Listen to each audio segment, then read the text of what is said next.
Hello, good friends, and welcome to Hit the Bricks. Everything that's interesting about Guthrie, Oklahoma. You had good friends to the Yeah, I mixed it up a little bit. It just hit me. I was, don't go scripted, just go whatever hits. You were inspired by the creativity of where we are today. Yes, absolutely. I felt like an artist was next to me or something. Yeah, we're here with a very special guest, Byron Berline.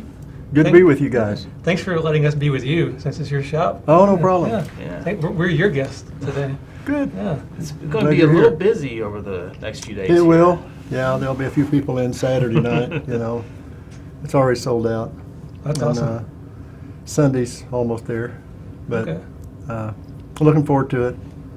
It's exciting to have this new place and a new adventure for everybody. I know a lot of people remember the old place, of course, and had a lot of good times in there, but we hope to have good times in here, too. Absolutely. For sure. So if somebody wanted to come Saturday night, it's too late. It's sold out. It's sold out, yeah. Can they look through the window? And Oh, they can. They're welcome to look through the window. I'm not going to put speakers outside, but no, it'll be fun. If they want to get a ticket to Sunday, Sunday's 2:00 show. There's a few left. Yes. Can they get them here at the shop, or is that? Yeah, you can get them here at the shop, or Okay. just call, put your name down, Okay. then make a reservation, and that'll do it. and we'll probably go over a bunch of stuff. I want to mention this before I forget, but community church has kind of been your away or Right. home away from home, and what a fantastic to have that set up and that system right in the backyard. I know. In the meantime, I know it. Yeah, Pastor Bill Williams, and all the staff there was just opened their arms up and said, and the doors, and said, "Come on in and use our facility," and which we did, and we really appreciate that very much. and the setup music-wise for you is already there. Oh yeah, they had their own PA system and lights and the whole thing. It was just great. Yeah. I mean, couldn't have been better. But it's good to be back in your own place, Absolutely. And so We're looking forward to that. Just a few feet from the old place. I know it's Yeah. just the way it worked out. The building came up for sale, and here we are. When you walked in here, did it immediately hit you like what you would do with certain Oh, yeah. all the spaces, or did it take time to figure out what you wanted to do? Yeah, well, the Fiddle shop side, which we're in now, is I could see that right away, and there were some walls in there that we had to take down, and it was cluttered up with a lot of display cabinets and this and that and the other, But I could see that it would had the opportunity or had the potential of being a good place for the music hall. Not as big, but it's okay, It's really comfortable in there. It has a Yeah. good feel. Yeah, that's what I thought. Yeah. But I think that's the main thing, that people feel good about it, and they go in to see a show, to feel comfortable.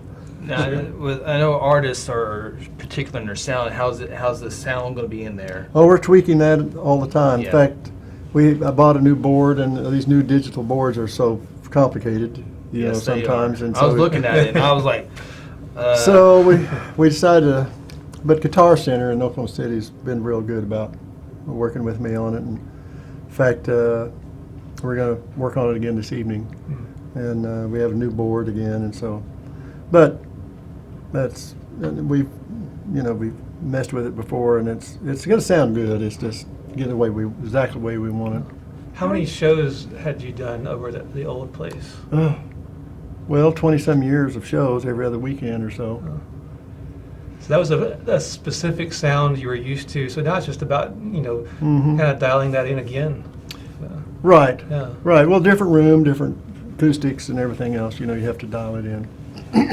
I'm kind of an equipment nerd a little bit, but as an artist, you're all about performing. But have you ever got into this speaker brand or this mixer? This is the 22 Excalibur Special Edition. I mean, do you get into the equipment side of things outside of being the artist? Yeah, not so much as the other guys in the band do. Yeah. And they're more into the equipment side of it. I just like something that works and sounds Plug it good. in and let's go. Absolutely. Simpler the better, but that's because I'm old. These 10-year-olds, I know how to work with this. I'll show you how to do this. My son's that way. I get lost with like a remote control or something, and Right. he just like grabs it. He's like, "Oh, here's do." Right. Hands it back to me. Well, they understand it more. They're more familiar with that technology, I Yeah. guess. we were talking about numbers before we started today, and my son has a great memory for number. Even like the Wi-Fi like routers for passwords for stuff, things that I have to write down. He just it just sticks in his brain. Because he's young and full of hope. If someone ever learns my password, they have the key to my entire life. Yes. It is one password. It's so hard to remember passwords. I mean, what's your? I don't know. I haven't used it. You get online for something, and then all at once, they want your password. Well, I don't know. I think I know, but no, that's not it. Try again. Well, and then that new feature, I don't know if it's a new feature, but the one is remember password or save password, absolutely. Yeah. Probably not good because then someone can hack and know my life forever. But. At one point, I started using our old dog's name in a password. I used it for years and years. Then the dog died, and I felt bad using his name on passwords with the new dog. I started to feel guilty, so I changed the password with the new dog's name. And then it took me another like 3 or 4 years to start really remembering the new dog's name. So you felt guilty that your new dog felt like you were typing in the old dog? And That's dumb. Weren't loyal, were you? Right, exactly. I love that old dog. Yeah. So with your music hall and your shop, people obviously they think great concerts. They think they can. Obviously, they know they can come here and buy a violin or a guitar, but that's not all you have. Like, there's like repairs, and what are some of the things that folks may not know that they can come here to your shop for? Well, first of all, they can just come here and hang out if they want to, and just look around, whatever they want to do. Good air conditioning. Some people just like to come and just see it, and visitors from traveling through Oklahoma. In fact, I had some today. They were on their way to South Dakota or someplace. Yeah, that's where they were going. And we just heard about your place. We just want to see it, so they stopped in for a while. Stuff like that. I mean, but I've always enjoyed instruments. Since I was a little kid, and of course I collected them for many, many years, and so essentially I'm starting over again, and I still have some of the remains of some of the others that were in the fire, but I'll have to go through them one by one to see if I can resurrect them and get them back to playing condition again. But I'm getting some new things, and right now it's just a starting over period. We're collecting some instruments that people might want, can use. So did you go to through your house and other places? I see some pictures. Were you able to get those from the other building, or just kind of going most through of the these garage? pictures up here right now, we're taking actually a copy of the pictures that are up there. Okay. Jane Frost is the lady that wrote my book with me.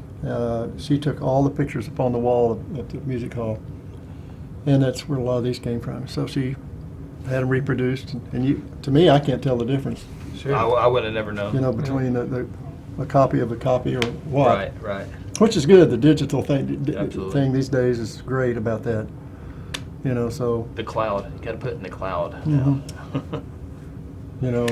Years before, you just have to take a Polaroid of it. That's a copy, best copy I can get. Make it work. Right. But I've been really fortunate to be able to people stepping up and donating things to me. It says, here, you might use this in your shop. Stuff like that. I mean, people have been so great. I mean, just trying to help out. Yeah. And I really appreciate that a lot. This display behind us is pretty perfect for fiddles. It is. A lot of people think I built that in. No, that was here when I got the building. Those shelves. So I knew that's what. As soon as I saw it, I know what I'll do with those. Right. Luckily, I've restored restored. I mean, I got a good collection of violins and fiddles now, so I don't have to look too much further for that. All right. For a while. I thought you were going to say it was good for a background for. It does. It looks pretty. Behind us. Yeah.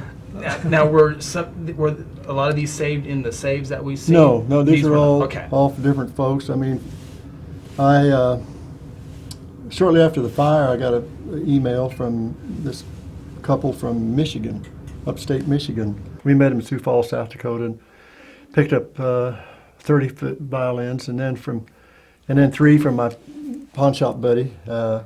His name is Rick Stoops. No relation to Bob, but anyway, he's a fiddle player and nice guy. So I got 3 of them from him, so that was 33. So I go down to from there, we drove down into about Kansas City, Kansas, in that area up there. A friend of mine has a violin shop. He and I have dealt with instruments a lot before in the past, so he helped me out a lot with some of his inventory. And I traded some of the bows that I got from the people from Michigan, so about 23 fiddles of his. And he gave me really good deals, you know. People don't realize how expensive bows can be. Oh yeah, bows can My be a lot goodness. more than the violins for sure. Wow. Depends on who made them and so on and so forth. But the neatest story about the rest of my collection I got, and when I started getting in the fiddle business out in California, in 1987, I started collecting instruments and stuff, and you got to have somebody to work on them, you know. I mean, usually you get them in their disarray, and when you can get them cheaper that way when they're not set up or anything. But I had met this fellow. His name was Terry Carroll, and he was older than me, but he said, "I'll fix anything you got, you know, if you need any help with your fiddles." But he lived 70 miles away from me. He lived in Riverside, California, in that area, Rialto actually, and I lived in the San Fernando Valley, and that was 70 miles away. And then so I got into a lot of fiddles I had to work on. So I called him, and he said, "Yeah, bring him out." And anyway, to make a long story short, he and I became really good friends, and he had several violins and all he had a shop, he had all his tools and everything. And I had given him things, you know, throughout, but he would never charge me for labor on any of this stuff. I mean, he was a big fan, and he just wanted to help me out, and I just charged him for the parts, you know, cool. and stuff. So he says, "When I die, I want you to just come and get all my stuff. I know you're in Oklahoma. Just come and get it and take my tools, everything." I said, "Well, you're a kid. You have 3 kids, I know. I mean, I know you don't see them very much, but do they know about this?" And he says, "Oh, yeah, I told them." Well, 2006, he died. I heard about it, so I called up there and I talked to one of the sons, and they said, "What are you going to do with this stuff?" "Oh, we're just going to split it up between us and sell it, I guess." I said, "Well, I'd be interested in some of that stuff. I mean, I'd be willing to buy it," but they didn't seem interested, so I just forgot all about it. Darn And kid. 13 years later, well, I'm standing out here in front of this place right here about 2 months ago, and the guy pulls up, and he sees me, and he says, "Oh, I'm glad I caught you here." He says, I bought a fiddle from you 15 years ago, but he says, "I got this other fiddle I want to give you, just to get you started in your." "Oh, well, that's great. Thank you very much." So he gave it to me, and I took it home, and I played it, and man, it sounded really good, you know. There wasn't anything special about it. So I looked inside of it. It's repaired by Terry Carroll. And I go, "Betty," my wife asked, "Betty, look at this. Terry Carroll worked on this fiddle this guy just gave me. That is just wild." Awesome. So a week later, same thing. I'm out in front. Here comes this guy pulling up. Terry Carroll's son. And he goes, I knew your name. I just heard about your fire yesterday. And I just recently moved to Oklahoma City." And he said, "I'm Terry's son, Tom." We've never met. But he says, "I've kept his fiddles all this year and his tools, and I didn't know what to do with them." He says, "God has told me to come here." And I said, "Is that That is- something?"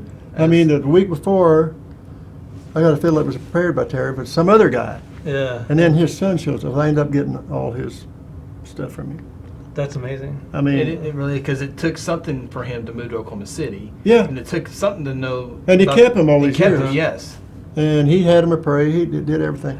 And what was he wild? could have brought them 3 years ago, and they could have been Oh, over there. yeah. But now all of a sudden it I know. happens when you open up. Yeah. You're starting to open up your shop. It is. That's It's just awesome. something. But I had Terry, and that's a picture of him up here. He gave me that picture. 'Cause I had a picture of him in my shop before, of course, it burned. And I told Tom, is his name, Tom Carroll. I said, "I had a picture. Well, I got a big one, kind of a portrait picture I'll give you." So I looked at that, and I said, "That was taken in my house." Because I was taking pictures from my book, which is in there. And that was the background of the book. And he just happened to be there when I was taking those pictures. I said, "Get in there and get your own picture taken, Terry." Oh, And that's so cool. that's it. That's amazing. Good vibes here But, already. Yeah. but what was neat about it, I had given Terry a really nice French fiddle. Because all the work he did for me for nothing. And so I'd find something really nice, I'd just give it to him. And he really appreciated that. And right before he died, he mentioned, I still got that French fiddle you gave me, you know. Well, I asked Tom, his son, I said, how'd you guys split up those fiddles after he died? He says, well, we had a guy come in and praise them, sort of. So in one room of his house, we put the real good ones, and the other, pretty good ones, and the not so good ones in 3 different rooms. Mm-hmm. So each one of us at a time would go and just grab one off the shelf, and that's ours. And then the next person would go in and get one. That fiddle I gave him was in this collection that I got from Tom. Oh, wow. I mean, how cool. lucky is that? Yeah. So it was just one of those deals, meant to be, I guess. Yeah, that's really cool. That's really cool. Yeah. You're saying that, I'm looking at him, he's looking at me like, yeah. You know, you gotta give Well, me it's just like he was looking down at me, so Yeah, I'm going to help exactly you out, right, Byron. yeah. I'm going to help you here. Yeah, that's And it. I truly believe that. I think there's a divine intervention. That's almost the definition of divine intervention. I mean, Yeah. that's pretty good. Yeah. You know, over the years, I've stopped into your shop and heard you tell some really fantastic stories. And people know you as being this legendary fiddle player, but you're also a fantastic storyteller. You know, honestly, and whether it's talking about playing with Dylan or Christofferson or all of this, you had this incredible career, but you've been able to really take those experiences and turn them into great stories, and you tell great stories. With the experience of the fire and opening this new shop, does it feel like you're just like you told us the story about these new violins? Does it feel like this is kind of becoming part of that story already, where you feel like Oh yeah, sure. And all the people that called me and got in contact immediately, and just wanted to do anything they could to help. All over the world. I mean, it's just not in the United States, but the news hit all over the United States. I don't know whether you guys know that or not. Yeah. Not just on Quickly, Facebook yeah. or on that, but I mean, it was on. I had a guy come in the other day. He lives in Washington State. He said he heard about it on his local news. They had it talking about it. I said, "You're kidding me!" But yeah,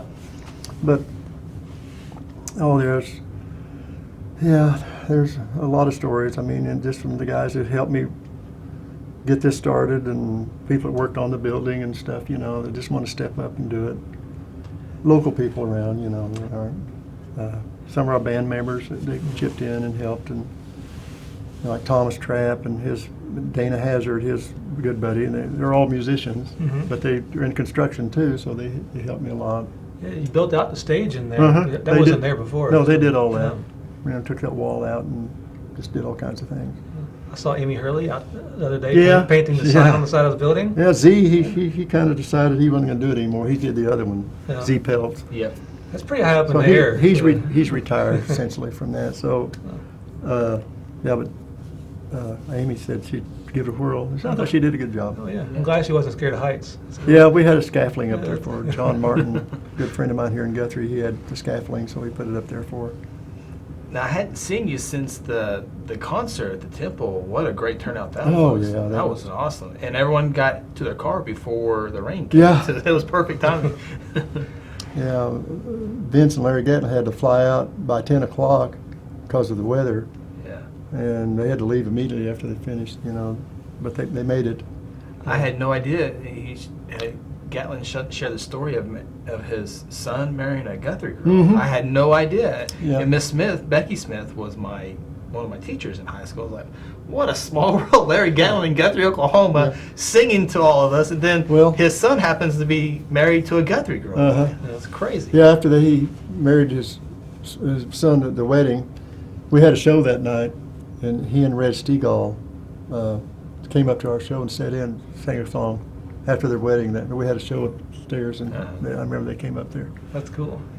Yeah, that concert at the temple, I remember at some point that evening, I walked down a little side hallway where you can kind of look out over the whole auditorium. And I think we lived in Guthrie for 15 years, and I had never seen that room completely full like that. No, Betty, my wife's been here for more than that. Right. That's the most she's ever seen in there. Yeah, every single seat, and even like that, top balcony. Yeah. And that was wild to go up there and kind of just like peek around the curtain and see like that entire balcony full of folks. And In fact, I've been in a few. I never knew there was like the way up section. Right. I don't know The way up top, if I just yeah. keep looking at the ceiling and stop looking right there. But I never knew there was seats Yeah. up in the ceiling, basically. yeah, with the way the lighting was configured on stage that night, could you see all the way up there while you were playing? No, not really. The lights were pretty bright, Yeah. but you could feel them. I Yeah. knew they were there. So, yeah, that was a special night for sure. And I'm glad you guys recorded that, filmed it, because a lot of people get to watch it on YouTube now and get to see the whole show. Yeah. That's really special. Yeah. And but yeah, it was quite nice of all those, everybody, you guys, and to put Verla, you too. I just keep naming names, but if you start, you leave somebody Yeah, up for a lot of sure. volunteers. Sure. Yeah, so many people that got behind it. It's just makes you feel Yeah. very humble. I don't know how to say it. Well, was your place here twice a month, you think? Yeah. Shows? Yeah, we'll try to carry on try to get 2 every month. Yeah, every other weekend or so. And not schedule one on Red Brick Night, so. So I missed Red Brick Nights. I was on a boat. I know, that's right. bad timing on that one, but that's a great, especially July. I've never seen any more people in one of those deals than the July 6th. That was packed. Man, Oh my goodness. Yeah. I mean, that was just awesome to get up on stage and look out there and just clear the ball field. Uh-huh. I mean, people were parked all over the Oh yeah. half of Guthrie. Yeah.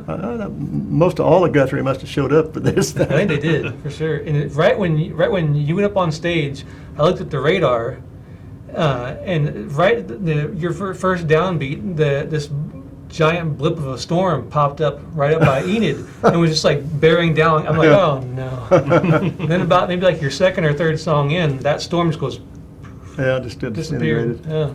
Oh, yeah. Popcorn showers, the official meteorology term, I think. I haven't been to meteorology school, so I'm glad I got that figured I out. don't think it's probably a popcorn term. That's typical for Oklahoma, and Yeah. Yeah. just wait a few minutes and here's another Yeah. storm coming. Oh no, there's one over here. That was a lot of fun to like standing behind you guys that night. To like, you're in the middle of a song, and off to the right is the old place. Yeah. Off to the left was the new place. Yeah. That was kind of cool. It is. Yeah. I know it. It was kind of a surreal feeling to stand up there. It reminded me the very first show I ever did on stage was downtown Caldwell, Kansas. I was 7 years old, and I got up to play. I was scared to death, up there, and I just wanted me to play a tune for the Summer County Fair. And all these people were in the streets, just like here. And I just flashed back since I got up there on that stage, and right here we are, downtown Guthrie on the street, and I just flashed back to my, You probably weren't very nervous here, though.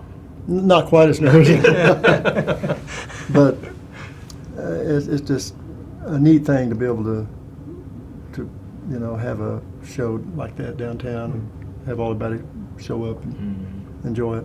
Yeah, that's really cool. Do you ever get nervous anymore? Oh, sure. Yeah. Really? I mean, you get anxious, Yeah. a little bit. Depends on what it is. If it's a little bit out of my element. Not so much playing here or stuff, but I wouldn't say it's nervous. I get a little anxious feeling about something if I'm not real comfortable with it. So my life will always be nervous on every stuff, because like before I go on a broadcast, I'm like, Well, I think is it going to work? And then I was thinking, maybe that eventually go away, but if it didn't go away for you, I guess I'll just be nervous when the I rest was in of my life. sports, when I was a freshman and after my sophomore year, I'd get so, man, I just get sick in my stomach almost. Mm-hmm. And The power of I was thought. so up, you know what I mean? And finally that went away a little bit. And but I think that's a good thing. And Yeah. then a lot of, like I had a nephew one time and I watched him play football. And I'm going, he's not very good. Yeah. And I asked him, I said, "Do you ever get nervous?" "Oh, no, never." I said, "Okay." Yeah, a little bit nervous. A little bit of nervousness helps. Well, You just want to put on a good production. Sure. You want to put on a good. Yeah. People came to see a special event. They took their night away, or they're wanting to watch this or do that. And you just Yeah. not necessarily for you. You just want to put on a good show for right. people. Yeah, Yeah, I can see how that would Yeah. be. yeah.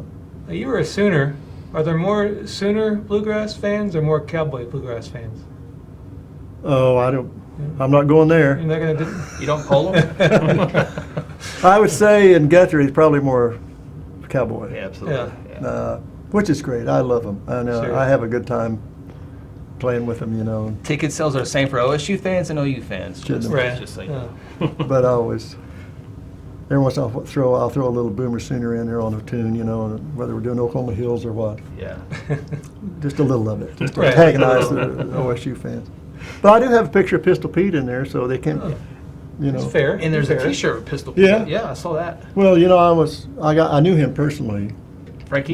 Yeah, Okay. my dad was a good friend of his when I was growing up. They used to play for the 101 Ranch Association in Ponca City, for the Miller Brothers 101 Ranch, and they employed 500 cowboys on that 101,000 acres, and Pistol Pete was one of them. And so every Labor Day they'd have in the later years, in the late 50s and early 60s, the ones that were still alive, they had a reunion, and they'd go out and camp out, and my dad and his guys he played music with, they'd go over there and play for him. They'd dance and they'd have a good time and cook out. And so I remember doing that every Labor Day. And for Pistol Pete's 95th birthday, he requested me to play for his birthday party. I told my dad, I want that boy of yours to play for my party. I was 11. And we went over to Perkins. I remember going over there. And I just remember that like it was yesterday almost. They said Oklahoma State University was almost built in Perkins instead of Stillwater. I don't know Really? the history about that, but yeah. But he's now the mascot, of course, and the Wyoming Cowboys. He's also a mascot there. Yeah. I didn't know that. Yeah. Yep. Yeah, there's a lot of back and forth, and well, I don't know anymore, but back in the day, there was like, hey, that's ours.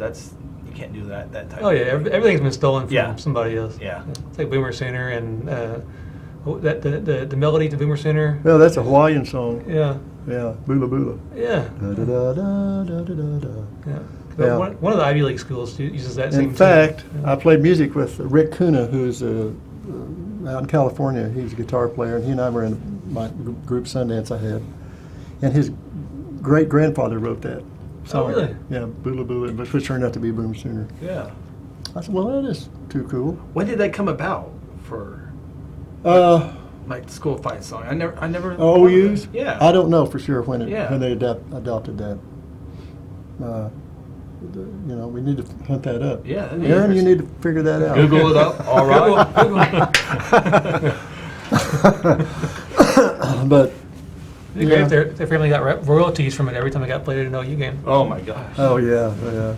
That's like happy That's an birthday. OSU. Are you an OSU guy? That was kind of a jab. Was it? Yeah. I'm not. I'm neutral. Actually, Oh, okay. I'm not. My wife's a Sooner, so Yeah. like I'm a Sooner by marriage. He's Well, a she- Kentucky guy. yeah. Basketball. Well, my Wildcats. wife's she started working for KOSU this year, and so she has to spend some time up there in Stillwater, and it's been a struggle for her. But she's adjusting, I think, finally to being on a different campus sometimes. Well, I thought I was going to go to OSU for sure. I was football and track, and they were the first ones to recruit me and wanted me to come. And I had a brother, and his brother-in-law went to OSU, and I thought, well, that's where I'm going to go. I just figured that. And I went to visit, and they put me with this freshman end. I was at end as my position. And he just sat there, and I'm going, what are we going to do here? Well, what do you want to do? I said, well, I don't know. I'm visiting. You tell me. Yeah. And of course, well, just stuff. Well, when I went to OU to visit, the assistant coach, Rudy Feldman, he says, bring your fiddle. I said, what? Oh, game What? changer. Yeah, bring it, put it in the car. So I went down there and Recruiting wars. went to he put me with Leon Cross, who was a All-American guard there. And he loved country music. So he took me into the training room, you know, where they tape your ankles and all that stuff, and then you get dressed. And on the loudspeakers was Hank Thompson's Oklahoma Hills. And, Oh, nice. And I'm going, you play this kind of stuff? He said, oh, yeah. And then after the game, they had played a game with Missouri that day. And after the game, I went over to the Washington House, which was the athletic dorm for all the football players. And the starting quarterback, and Monty Deere was the quarterback, and Mike McClellan was the running back. They played guitars. They said, get your fiddle, we're going to have a jam session. That's cool. I couldn't believe it. So we did. He said, well, you got to come to school here. I said, I think you're Yeah, right. you're like, okay, sounds good. You had me at bring your fiddle. Yeah. So they did their homework. So they. That is good, because one of my favorite all-time recruiting stories, it is my all-time favorite recruiting story, Barry Switzer.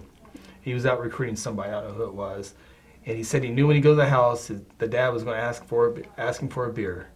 And so he went the night before, got there early, went to the trash can, and saw, and sure enough, the daddy comes out, he goes, hey, Barry, you like a beer? He goes, only if it's a pearl. Yeah. And he went to OU. Oh, yeah. Yeah, that's right. I heard that story, too. That's Yeah. pretty good.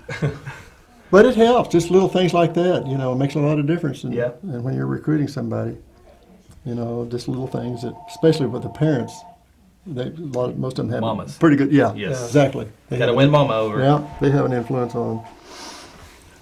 Now, you were in high school where? Caldwell, Kansas. That's right. So your entire childhood was in Caldwell. Mm-hmm. So That's where our mail and where I was born, but we lived on a farm in Oklahoma. Okay. Yeah, so it was, like I said, both states claim me. Kansas claims I'm from Oklahoma, and Oklahoma claims I'm from Kansas. Any serious interest in those Kansas schools for college? Oh yeah, KU, K-State. Oh. They were all, and all the smaller colleges, Wichita State, all the junior college. Pittsburgh State, Hayes, Fort Hayes. Lots of them up there, But I was mainly football, but I broke my thumb in my freshman year at OU and couldn't play the fiddle for 6 weeks. Ooh. My dad was always afraid I was going to mess up my hands and couldn't play. And that kind of got me thinking, and so this spring, the track team was out there, and I went out there and started throwing the javelin, and we had a freshman Big 8 javelin, a track meet, and I won the freshman Big 8 javelin. And track coach said, forget football, just come over here and do the javelin. I said, that's a good idea. You don't get tackled. So I know. There's not two-a-days there either. I know I'm going to make a living playing football. Yeah. Bud Wilkinson was the coach, and he was the athletic director, and we had to go in and talk to him about it. He was great about it, and I told him I was kind of nervous. Speaking of being nervous, I told him I was afraid to bring this up. I says, I really just want to drop football and go over to track. Finally, I told him, and he goes, I told you when you came here, you can do anything you want. As far as athletic, you can play basketball, football. I said, basketball? I wasn't that good a basketball player, but he said, you can do all basketball, football, or track, whatever you want to do. Mm-hmm. Well, times have changed, Yeah. Yeah. No kidding. I'll tell you. But that was a good deal for me, to be able to. I had a lot more time for music then when I went over to track. Our statistician, Aaron Ryburn, for today's production. Boomer Center, 1939. 39. 39. Remember it well. No. Not quite. So the poster for Bluegrass Festival, saw it this week. So how many years of the festival? 23. This will be our 23rd year. Yeah. It's always exciting to see the. When's it going to rain this year? October what? It always feels like it rains in October. Not this year. I put the Chris Chinks on it, don't worry. Well done. It Well just done. happened. I think it was year before last. My son and I were in a tent on it was either Thursday or Friday night, and it wasn't raining yet. But I saw it was going to rain. I was like, okay, we're still going to camp out. It's always tempting when you live, Oh, sure. a few blocks away. But we decided to go ahead and camp out. And like about an hour after bedtime, just a gigantic thunderstorm rolled in. At that point, my son was like, we have to go home. We have to go home. I'm like, we're not going anywhere right now. Yeah, right. It's like 50-mile-an-hour winds. Yeah. Don't it touch was- the sides. Yeah, we're stuck right here. But the campground at the Bluegrass Festival is always a pretty special time Oh, every yeah. year. All the people bring all their stuff. And yeah, I knew that before we had even started the festival here, the campground's very important for a successful bluegrass festival. Because being to other festivals like that, that's what made it really, like Winfield, Kansas, or some of the other festivals around the country. Campground's really important to have that. You had the campground from the beginning? Yes.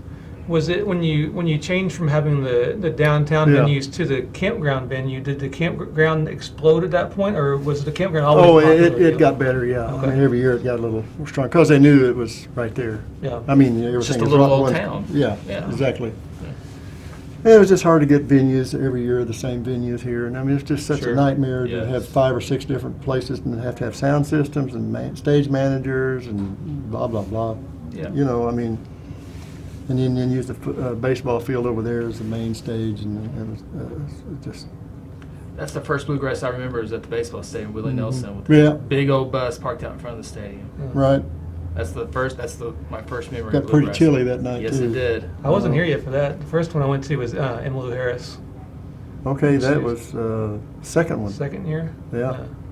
Vince and Ricky Skaggs, and Yeah. we had a huge first festival. That thing was. Yes. We had 8 international groups come in. Oh wow. We thought American Airlines was going to foot the bill for all their airfare, and it turned out that didn't work out. Oops. There's at the invoice. Yeah. But anyway, it was really something. And Who's playing this year? Michael Cleveland is going to be our headliner, and we got some new acts coming in. Probably you never heard of. Remember, maybe you never heard of Michael Cleveland. He's a blind fiddle player that I've known since he's about 8 or 9 years old.